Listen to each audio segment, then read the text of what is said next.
తూర్పు నావికాదళంలో present high tension కనిపిస్తోంది. తూర్పు నావికాదళం యొక్క సెంటర్ పాయింట్ విశాఖపట్నం. అయితే ప్రెసెంట్ అక్కడ మొత్తం కూడా హై టెన్షన్ వాతావరణం కనిపిస్తోంది. దీనికి సంబంధించి స్కెడ్యూల్స్ కూడా ప్రెసెంట్ మనం చూస్తున్నాము. పూర్తిగా ఇంటర్నల్ విషయాల ప్రకారం సెలవులను రద్దు చేశారు. అందరినీ హై అలర్ట్ జారీ చేశారు. సెంటర్ పాయింట్ గా విశాఖపట్నం ఉంటుంది. కేటగిరీ 2లో హైదరాబాద్ తో పాటు విశాఖపట్నం కూడా ఉంటోంది. విశాఖ కేంద్రంగా తూర్పు నావికాదళ కేంద్రం ఉంటుంది. అయితే నేవీలో కీలకంగా విశాఖ డాక్ యార్డ్ ఉంది కాబట్టి ప్రెసెంట్ విశాఖలో హై టెన్షన్ కనిపిస్తోంది. విశాఖ కేంద్రంగానే ఐఎన్ఎస్ విక్రాంత్ వంటి యుద్ధ నౌకలు కూడా ఉన్నాయి.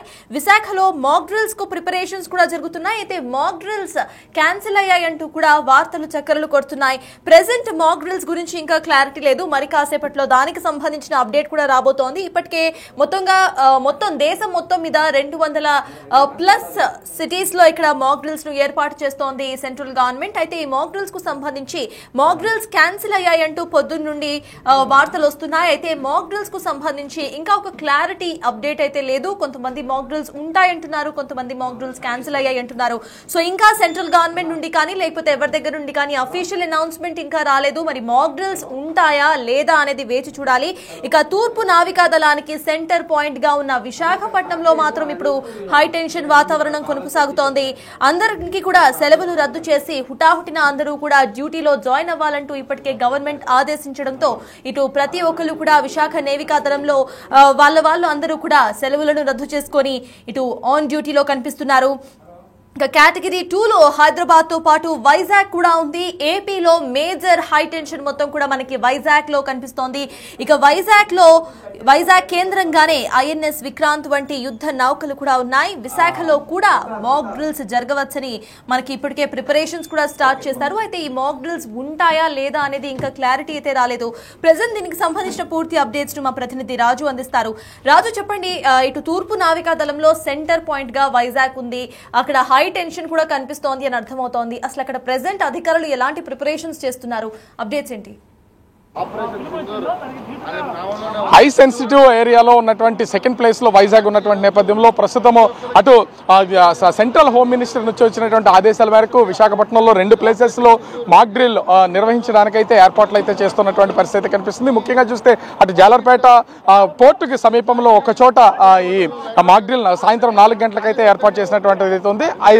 సాయంత్రం రాత్రి 7 గంటలకు ఆక్సిజన్ టవర్స్ లో బ్లాక్అవుట్ అంటే మొత్తం దాదాపుగా 200 ఫ్లాట్లు ఉన్నటువంటి అపార్ట్మెంట్ అయితే ఉంది. మొత్తం గేటెడ్ కమ్యూనిటీ, దాంట్లో 6000 మందికి పైన ప్రజలు అయితే నివాసం ఉంటున్నారు.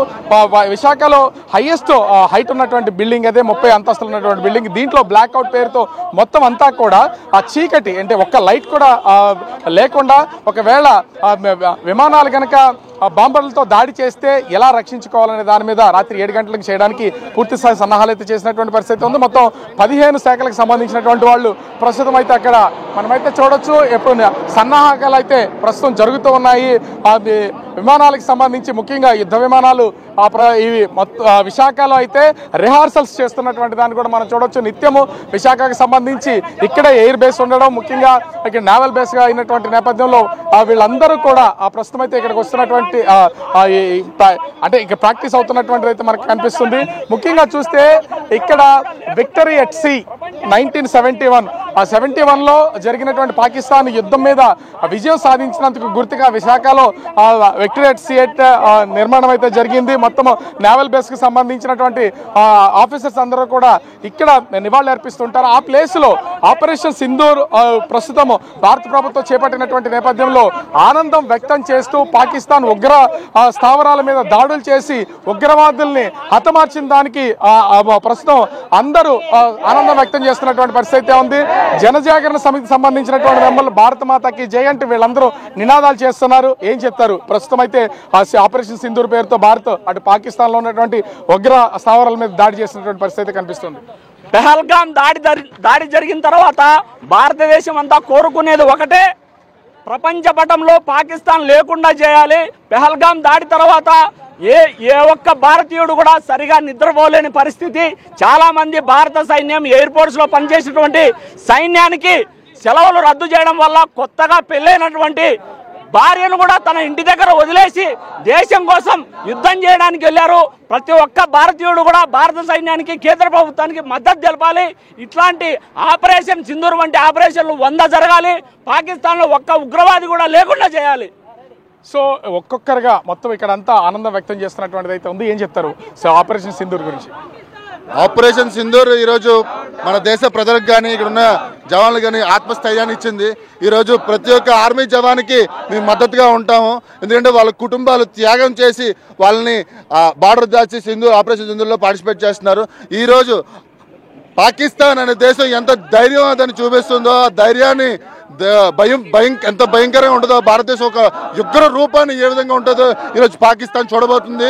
ఈరోజు భారతదేశ ప్రజలు ఏ విధంగా అయితే 28 మంది మారణ హోమానికి గురయ్యారో, ఈరోజు వందలాది మంది ఉగ్రవాదులని వాళ్ళని మట్టు పట్టించడమే భారతదేశ సైన్యాన్ని యొక్క లక్ష్యం, భారతదేశం యొక్క లక్ష్యం. ఈరోజు మతోన్మాదాలు కానీ ఉగ్రవాదాలు కానీ లేకుండా ప్రపంచాన్ని శాంతియుతంగా నడిపించడం అనేది భారతదేశం యొక్క లక్ష్యంగా ఈరోజు మాకు ఆపరేషన్ సింధూర్ కనిపిస్తుంది. పక్క నుంచి మొత్తము అటు ఉగ్రవాద స్థావరాలన్నీ కూడా వరుస దాడులు అయితే చేసినటువంటి పరిస్థితి. ఒకే చోట ఒకేసారి 9 స్థావరాల మీద దాడి చేస్తారు. ఎంతమంది చనిపోయారో కూడా ఉగ్రవాదులు ఇంకా పూర్తి స్థాయి లెక్క కూడా తెలియలేదు. ఏం చెప్తారు? ఇదే విధంగా ఈ కార్యక్రమాన్ని కొనసాగించాలని ప్రభుత్వాన్ని కోరుకుంటున్నామండి. జైహో అంటూ ఈ ప్రభుత్వానికి, ఆర్మీకి మేము ధన్యవాదాలు తెలుపుకుంటున్నాం. ఇదే విధంగా ఈ కార్యక్రమాన్ని కొనసాగించి చిత్రపటంలోని పాకిస్తాన్ అనేది లేకుండా చేయాలి, ఉగ్రవాదం అనేది నశించాలని జనసేన సమితి తరపున ఈ మధ్యంగా అంటే ఓవరాల్ గా చూస్తే ఒక పక్క నుంచి ఆ జనజాగరణ సమితి ఆ టీం మెంబర్స్ అందరూ కూడా ప్రస్తుతం విశాఖలో ఉన్నటువంటి విక్టరీ ఎట్ సీ దగ్గరికి వచ్చి వీళ్ళైతే ఆనందం వ్యక్తం చేస్తున్నటువంటి పరిస్థితి కనిపిస్తుంది.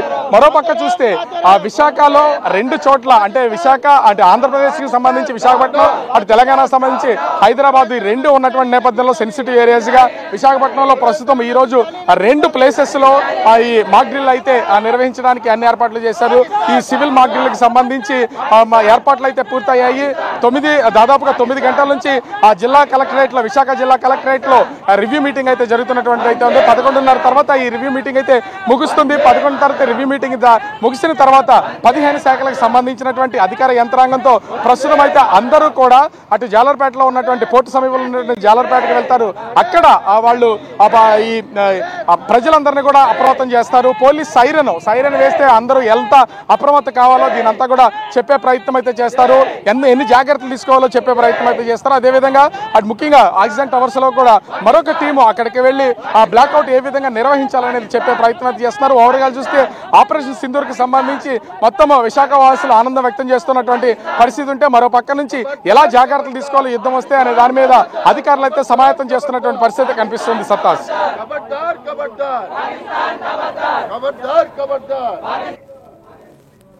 సిఎస్ మొత్తానికి వైజాగ్ లో హై టెన్షన్ కనిపిస్తోంది. ఇప్పటికే డ్రిల్స్ ను ప్రారంభించారు, ఇక అధికార సన్నాహాలు కూడా ప్రారంభించారు.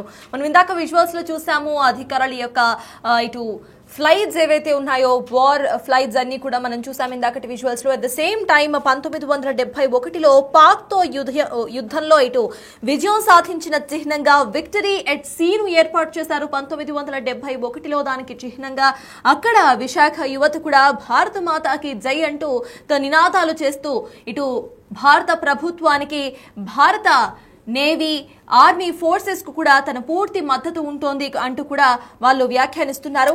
అయితే మొత్తానికి విశాఖలో మొత్తం కూడా హై టెన్షన్ వాతావరణం కనిపిస్తోంది. బ్లాక్అవుట్ ఎలా చేయాలి, సైరన్స్ వచ్చినప్పుడు ఎటువంటి సైరన్స్ ని వాళ్ళు గుర్తుపట్టాలి, సైరన్స్ ని ఎలా గుర్తుపట్టాలి, బ్లాక్అవుట్ ఎలా చేయాలి, ఎటువంటి జాగ్రత్తలు తీసుకోవాలి అంటూ కూడా ప్రతి ఒక్కరికి అక్కడ అధికారులు చెప్పే ప్రయత్నం అయితే చేస్తున్నారు. తూర్పు నావికా దళానికి సెంటర్ పాయింట్ గా ఉంటోంది విశాఖపట్నం. కాబట్టి విశాఖపట్నం కేటగిరీ 2లోకి వస్తోంది హైదరాబాద్ తో పాటు. సో వైజాగ్ కూడా హై టెన్షన్ లో కనిపిస్తోంది. అక్కడ అధికారులను హుటాహుటిన సెలవులు రద్దు చేసి ప్రతి ఒక్కరు కూడా డ్యూటీకి హాజరు కావాలంటూ గవర్నమెంట్ ఇప్పటికే ఆర్డర్స్ ఇవ్వడంతో ప్రతి ఒక్కరు డ్యూటీకి రిపోర్ట్ చేస్తున్నారు. మాక్ డ్రిల్స్ మీద ఇంకా క్లారిటీ రాలేదు. వైజాగ్ లో అయితే ఇప్పటి వరకు బ్లాక్అవుట్ గురించి కానివ్వండి, లేకపోతే యుద్ధ సన్నాహాల గురించి కానివ్వండి ప్రజలకు చెప్పే ప్రయత్నం అయితే చేస్తున్నారు. ఇవాళ 10:30 ఇటు మినిస్ట్రీ ఆఫ్ డిఫెన్స్ అఫీషియల్ గా మీడియాతో మాట్లాడబోతోంది. అఫీషియల్ అనౌన్స్మెంట్ లో అసలు మినిస్ట్రీ ఆఫ్ డిఫెన్స్ ఏం చెప్పబోతోంది, ఆపరేషన్ సింధూర్ కి సంబంధించిన ఫ్రెష్ అప్డేట్స్ ఏంటి, at the same time Lashkare Taiba chief కి సంబంధించిన అప్డేట్స్ ఏంటి. లష్కరే తోయిబా చీఫ్ ఇంటి మీద దాడి జరిగింది. సో లష్కరే తోయిబా చీఫ్ హఫీజ్ ఎవరైతే హఫీజ్ సయ్యద్ ఎవరైతే ఉన్నారో ఆయన చనిపోయారా లేకపోతే ఏంటి అనేది కూడా అధికారిక ప్రకటన రావాల్సి ఉంది. మాక్ డ్రిల్స్ కి సంబంధించి కూడా ఇంకా క్లారిటీ అయితే లేదు, క్యాన్సిల్ అయ్యింది అనే ప్రచారం కూడా జరుగుతోంది.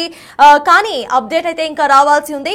మొత్తానికి ప్రెసెంట్ తూర్పు నావికా దళానికి సెంటర్ పాయింట్ గా ఉన్న విశాఖపట్నంలో అధికార సన్నాహాలు ఇప్పటికే మొదలైపోయాయి. మాక్ డ్రిల్స్ లో భాగంగా కొంతమందికి ఇప్పటికే క్లారిటీ ఇచ్చే ప్రయత్నం చేస్తున్నారు. బ్లాక్అవుట్ అంటే ఏంటి, ఇటు సైరన్స్ ఎలా ఉంటాయి, ఏం చేయాలి, యుద్ధానికి సిద్ధం చేస్తున్నారు ప్రతి ఒక్క పౌరుణ్ణి కూడా.